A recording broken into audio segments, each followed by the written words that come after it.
ay gagawin namin ang lahat para naman masuportahan yung buong, hindi lamang yung cold storage, kung hindi yung buong cold chain. Para yung mga huli na nahuli na natin ay... Yung mga huli na nahuli na natin? Meron bang huli na hindi nahuli? O sa bagay, sanay ka doon sa mga huli na walang nahuli. Nahuli yung drugs, nahuli yung droga dyan sa dagat, pero walang nahuling drug lord. O, so yun, sabi niya ito, yung huli na nahuli na natin. Meron... O, mapatanong din talaga ako eh. Ano kaya yung mga huli na hindi nahuli? Baka nga yung shabu. Sabi ko nga yung mga shabu, sumuko sila ng kusa eh.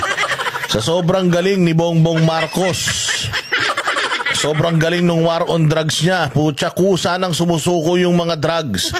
Kung noong panahon ni Pangulong Duterte, yung mga drug lord, mga drug addict ang sumusuko para hindi sila matokhang, magparehab na sila ng kusa. Putya, ngayon iba. Mas matindi talaga si Bongbong. Kung meron nagawa si Bongbong sa Pilipinas na talagang kinabiliban ko, yun yung kusa niyang napasuko yung droga. Yung shabu, tumaas ang kamay. Susuko na po ako. Para hindi po ako masinghot ng mga adik sa Pilipinas. Ako na yung kusang magpapalutang-lutang sa dagat.